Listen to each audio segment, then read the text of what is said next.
This video was long overdue, and we need to talk about it. Hey guys, it's Alexis here, and today I'm going to be talking about Deku from My Hero Academia and why we hate him and characters like him. Now, this is a question that I've wondered for so long since I've started this series, and this series even started coming out. I've seen so much hate for him online. It is insane. So I just want to pose the question, why do we hate him and characters like him? And I've, for the most part, gotten to the bottom of it. So that's what we're going to be talking about today. So without further ado, let's count the video. Now, before we start talking about Deku as a character, I want to give you a definition. And if you see me looking down, it's because I have some notes prepared. But toxic masculinity is defined as a set of attitudes and ways of behaving stereotypically associated with or expected of men, regarded as having a negative impact on men and on society as a whole. Now, this is the standard Oxford Dictionary definition, but to dive deeper into that, some examples of these behaviors would be suppressing emotions, viewing femininity as a weakness, encouraging violent or aggressive behaviors, belief that men are above women, etc., etc., etc. Now, we've seen the rise of this. I mean, it's always been a thing, but we've seen this come to the surface with, these podcasts that have been coming out. You got your Andrew Tates, your Fresh and Fit. And I'm not even going to include clips of this because I don't even want to have to dig to find that stuff. I'm not even going to lie to you. Absolutely not. Absolutely not. But we see a rise of this kind of behavior. And the anime community, although very diverse, is still a very male-dominated space. And so they're no stranger to exhibiting this kind of behavior, with the most notable example being how they treat certain characters that they perceive to be crybabies. Now, I've seen multiple tweets, multiple TikToks, multiple videos, different think pieces on multiple different characters and how these characters are bad characters because they cry too much or they're too soft, and they uplift these characters who are more on the edgier side, who kind of maybe a little nonchalant, don't express their emotions as much, don't really cry. But characters like, for example, Midoriya, Zenitsu from Demon Slayer, Tanjiro, I haven't seen him get it as much, but his is a different deal. It doesn't necessarily have to do with the fact that he cries, but it has to do with his empathy, which is I'm going to, we'll get there. We'll get there. But yeah, and then Takamichi from, what's it called? It slipped my mind. But y'all know who I'm talking about. I'll put him on the screen. Y'all know who I'm talking about. He gets it a lot for crying. Now, I've never seen the show, so I can't really say anything on him. I have nothing to say. But yeah, there seems to be a pattern going on with these certain characters who get hated on by these dude bros, these shonen fans, because they happen to show an emotion that's not happiness or anger, Before I get into the real nitty gritty, I just wanted to give a brief synopsis of My Hero Academia. So My Hero Academia is an anime/manga series set in a world where people have superpowers called quirks, and 80% of the population has these abilities, and with these abilities came the rise of heroes. Now, our main character, Izuku Midoriya, he was born quirkless. He did not have a power at all, but he still wanted to be a hero. He looked up to the number one hero at the time, which was All Might. He looked up to him, and he wanted to save people just like him and put a smile on people's faces. And so, after running into All Might and his idol, and All Might basically decides, I mean, not right away, but eventually he decides to take in Midoriya as his successor, and he passed down his ability to him, which is called One for All.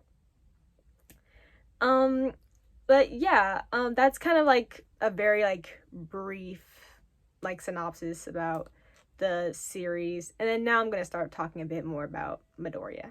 Now, to talk a little more about Deku as a character, I would say he's someone who is, you could say, in touch with his emotions. And does he cry more than the average person? I mean, maybe. But what's wrong with that? You know, he cries when he's happy, he cries when he's sad, he cries when he's angry. But I feel like, honestly, he cries at pretty appropriate moments. Like, he's been through a lot, but still, despite all that, he never wavered. You know, like, he has his bones break constantly, but surprisingly, he doesn't really cry during those moments.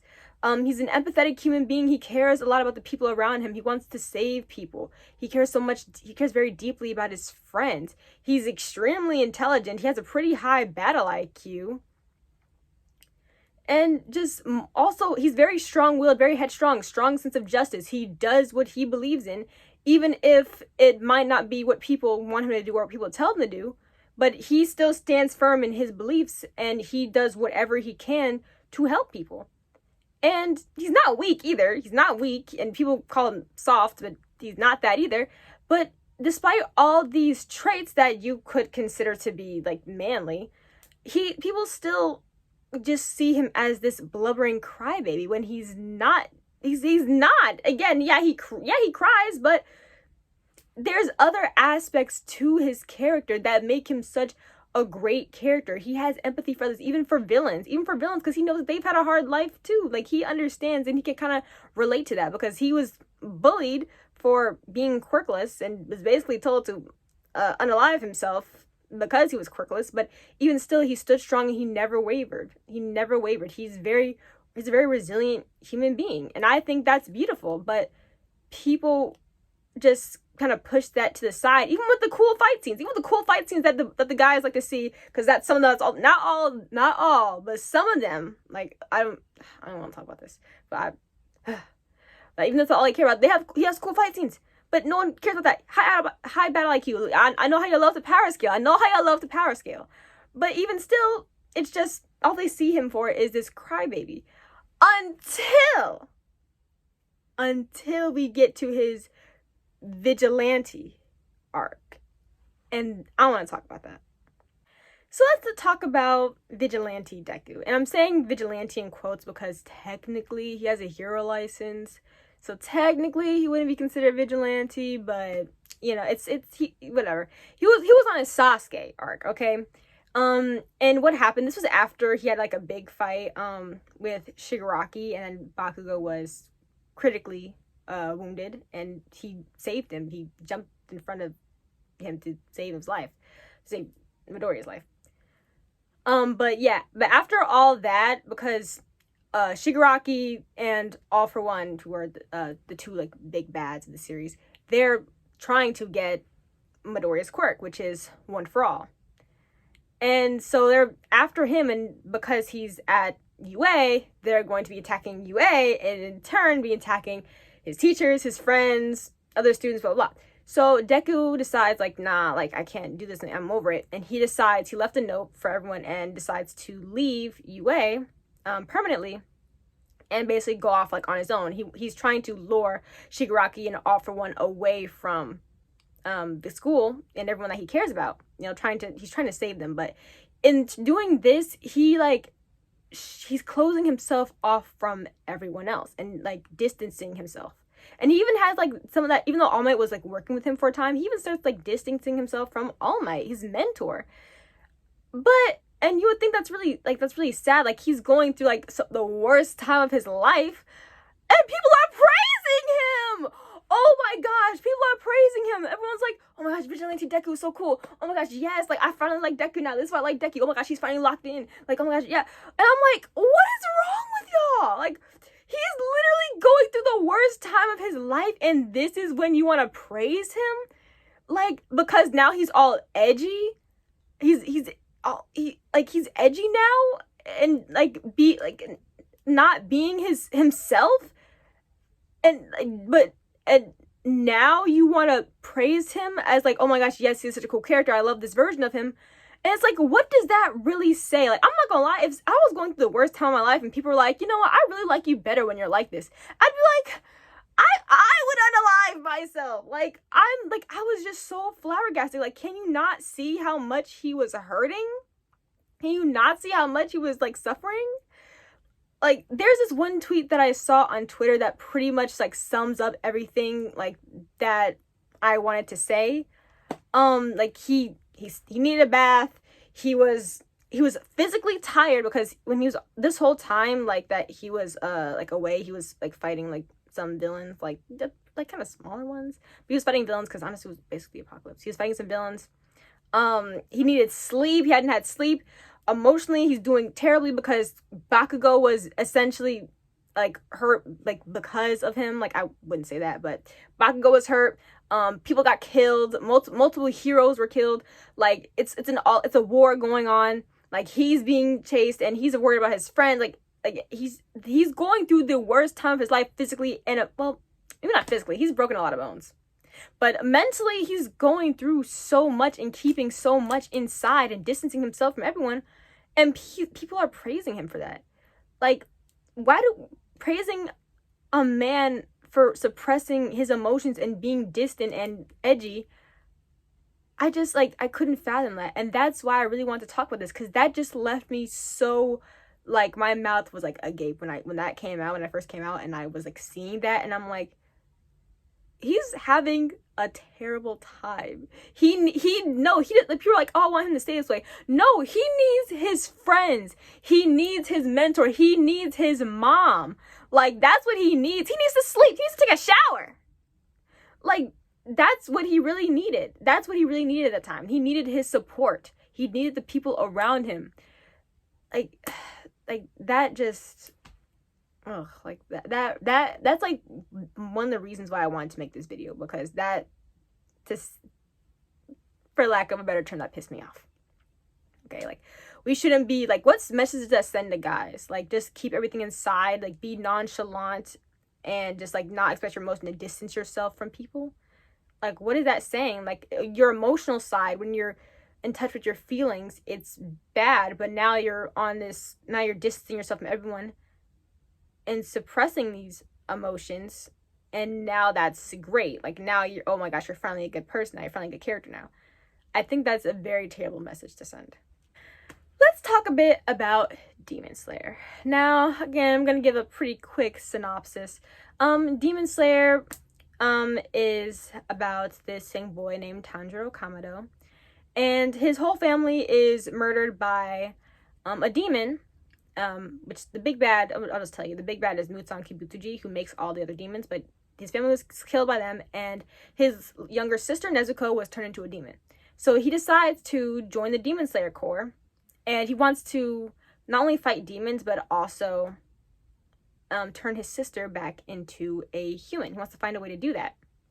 And it's just, like, kind of embark on that journey with him, defeating demons and trying to change his sister back and things of that nature. That's the basics of the show. I'm just gonna have a disclaimer right now. I am going to be talking about some things from Infinity Castle because I think it's really important to mention, because it's kind of like one of the big, like, takeaways, or, like, to the point that I'm trying to make. So if you have not seen Infinity Castle, you might want to skip ahead. I don't have a specific timestamp, but you might, or either skip ahead or just, like, not watch the video. Like, but yeah, I'm gonna have to talk about Infinity Castle. So if you haven't seen it, I'm sorry, but yeah. So just wanted to tell you. But the character I wanted to really talk about is Zenitsu Agatsuma. So before you start, like, yeah, there are some fair critiques of his character. Like, you can criticize other things about him, but what I'm going to talk about, the fact that, you know, he cries in his, like, emotional, like, side. I'm going to talk about that rather than, you know, how he is with girls, or you could say he's just not a well-written character. Like, well, I mean, I personally don't think that's true. Like, I think there definitely could be more to him. I definitely think they could have added more information about him. But, hey, you know, that's something else. That's in, like, another video.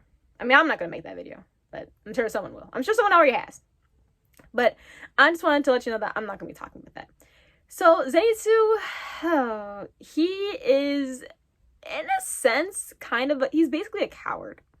You know, like, he does not like having to go on missions. Okay, he wanted to just get married to a girl and just, like, live his life peacefully, but he kind of got roped into killing demons.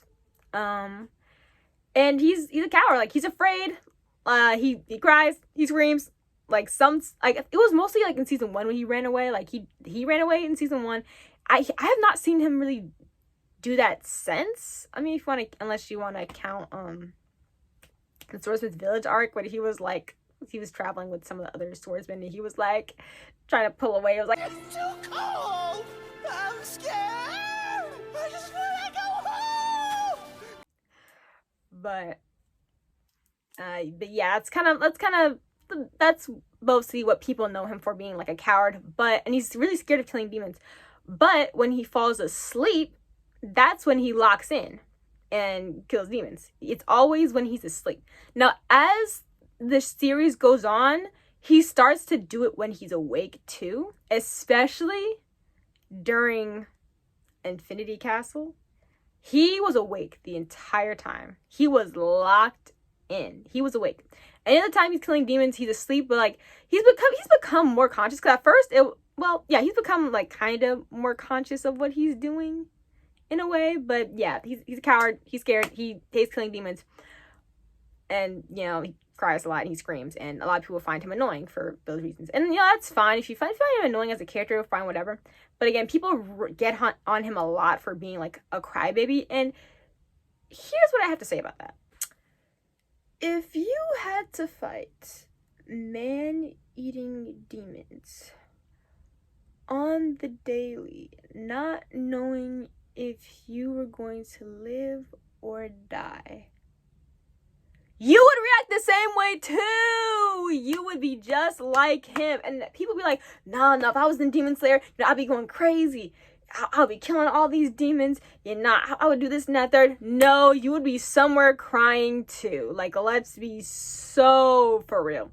And the thing that nobody talks about is, despite him being a coward, despite him being afraid, he still gets done what needs to be done. The job gets done either way.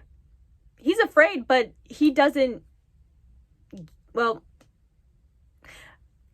I was gonna say he doesn't give up, but I would say so. I would say that even despite everything, he hasn't given up. Even when he tried to run away from his mentor multiple times, his mentor is the only person that really believed him and had expectations for him.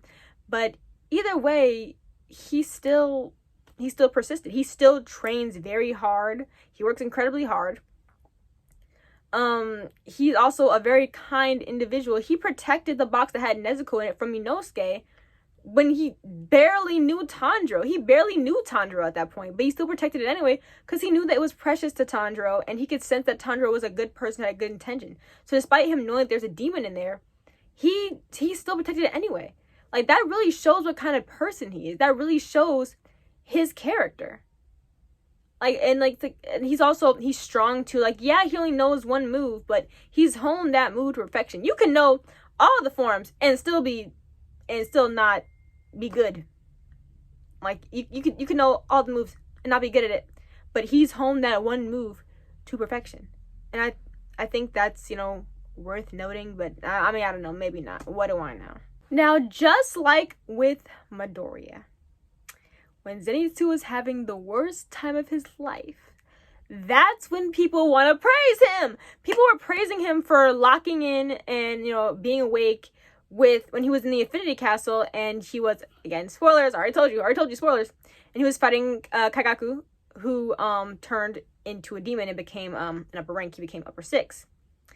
And people were like, oh my gosh, yes, he's locked in, like, yes. And the fight itself was good. But again, you're praising this man when he's having the worst time of his life. And they're like, oh my gosh, yes, he finally locked in. That's not when he finally locked in. I'm not gonna lie. He was locked in before that even happened. I'm gonna be real. He locked in before that. He was pretty locked in. Mugen Train. He was locked in the entertainment district. He was locked in during the entertainment district. But again, people don't recognize that. But then it's like, yeah, of course he locked in. His brother was the reason why his mentor and the only parental figure he ever had, and the only parental figure that ever loved him, died. His own brother was basically the reason of that. He basically just lost his family all over again. Like, yeah, if I had to fight my brother because my mentor Unalived killed himself. himself, yeah, I'd lock in too. Like, I just, you, it, and the fact that people don't want to talk about this aspect of his character. They just call him a crybaby. But the fact that he was still trying to be, like, not, I won't say understanding, but I guess for lack of a better word, understanding to Kaigaku, despite the situation at hand.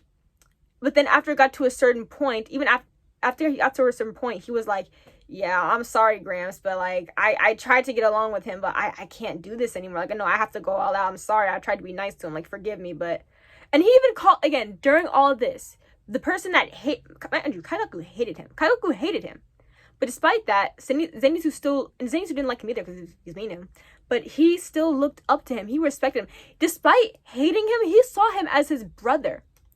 And when he was about to kill him, he said, I'm sorry, brother. He called him his brother. The man who hates him and the man who also hates, he called him his brother. He said, I'm sorry, brother. Like, that really shows his character. That really shows the kind of person he is. Like, that's deep. Like, that's deep.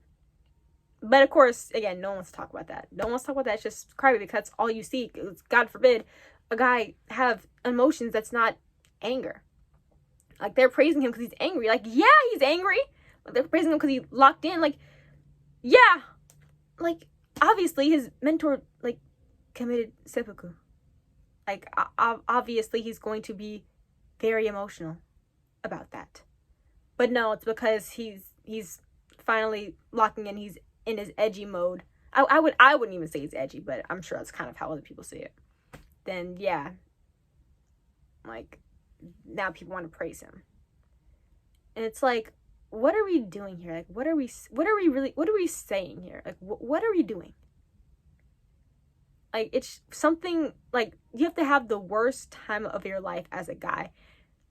And for people to actually acknowledge you and be like, oh, yeah, like, that other person's kind of a cool person. Or like, I like you better when you're like this. I like you better when you're like this. That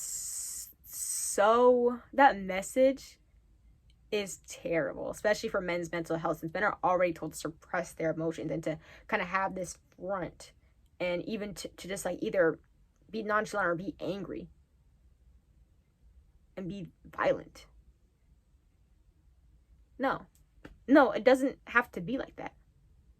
It really doesn't. I'm not going to talk too much on Tanjiro, but I haven't seen him get it too much, but he's gotten some criticism for being too soft because he's empathetic towards demons, because the demons, all the demons at some point were human, and some of them have like tragic backstories that we get to see. And when Tanjiro realizes that, he like, prays for their peace in the afterlife, and he understands their emotion. He empathizes with them. Tanjiro is a very sweet boy. Like, he's not a pushover. Like, I think a lot of people call him soft. Tanjiro is not soft. Okay, he's not soft. He's kind, but he's not soft. Tanjiro is not a slouch. He's not a pushover. He will get disrespectful with you when it comes to the people that he cares about. Like, he will get disrespectful. He will get disrespectful with you. Like, he's not soft at all. Like, he stood up to Sanemi. He stood up to Sanemi. Like, even during that like Hashira meeting when they were deciding if they should kill Nezuko and Tanjiro, like, he still stood up for himself, like, in front of the head of the Demon Slayer Corps. Like, even though that was considered to be like disrespectful, he did it anyway because that's how he feels. He's, again, another headstrong individual. Does what he feels is right, does what he believes in, and just cares a lot about the people. People mistake his kindness for weakness, but that's not it at all. Like, understand, he's been through a lot.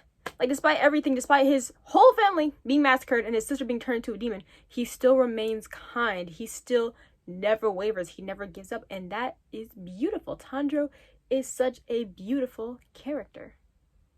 Now, after everything we've talked about today, that really raises the question: what does it mean to be a man? What makes a man a man? Now, I wouldn't know the answer to that question, so I asked a couple of my guy friends what their thoughts were about that when it comes to men and emotions, or just like what makes a man a man, and what does it mean to be a man for them.